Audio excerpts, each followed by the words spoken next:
Let's have a quick look at the astrology with Stevie Z.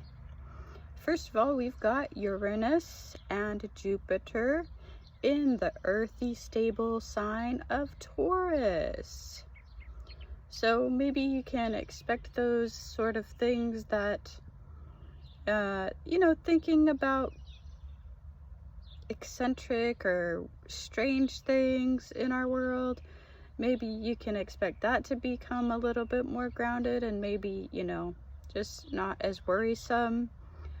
Same with money. Maybe, just for right now, we're not so worried about the idea of money.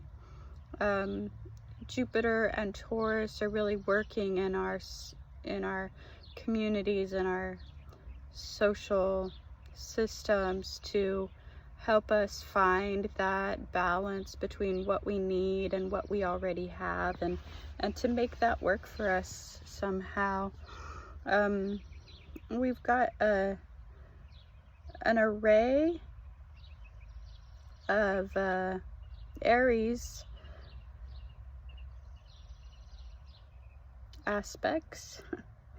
Aries is that the ram. Aries is spring. Aries is the ram. Aries is, when I studied astrology many years ago, we talked about the qualities, the positive and negative qualities of each sign, and we talked about Aries as being, it really likes to get things started, and it can stay that way for some time. Sometimes Aries, when it comes to finishing things up, it's not quite as enthusiastic.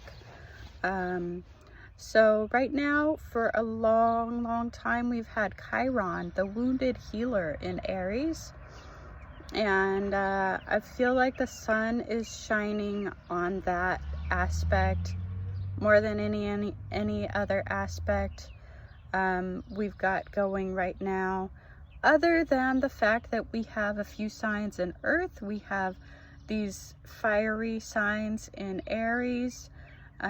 Mercury is retrograde Aries, Chiron is Aries, Sun is Aries, Moon is void of course in Aries, and then we moving on, and we've got everybody else hanging out in Pisces again still.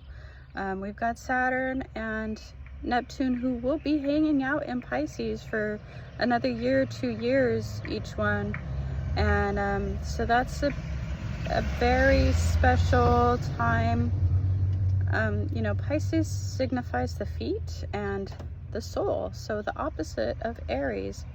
Aries can be very good in the world, very good at physically manifesting things, very good at moving energies, and Pisces is the opposite. It's intuitive, and it's the feet, it's last. It would like to finish things up. It would like to, clear stagnant energy sometimes, and also just improve the frequency vibration of standing energies. So it can be lazy, intuitive, silent, and it can be lazy. It can be also very dreamer, non-committal. So I believe Saturn is working to help some of those heal. Mars, Venus, also in Pisces. I believe that's all I've got. It's the 4th day in the Trisina of Etznab, which means that this is a 20-day cycle where it's good at looking for the edits.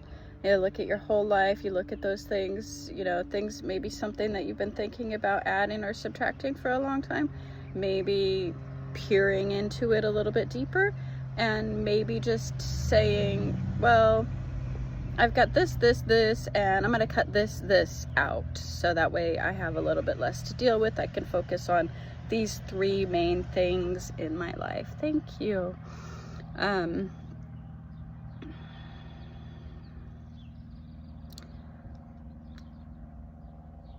it's a beautiful day to stay right where you're at and just watch the birds and feel the energy, and maybe hold one of your sacred stones and see if you can feel the vibration of it.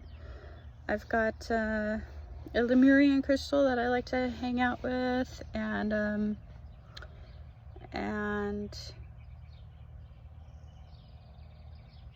I just feel guided to continue to work deeper on that one.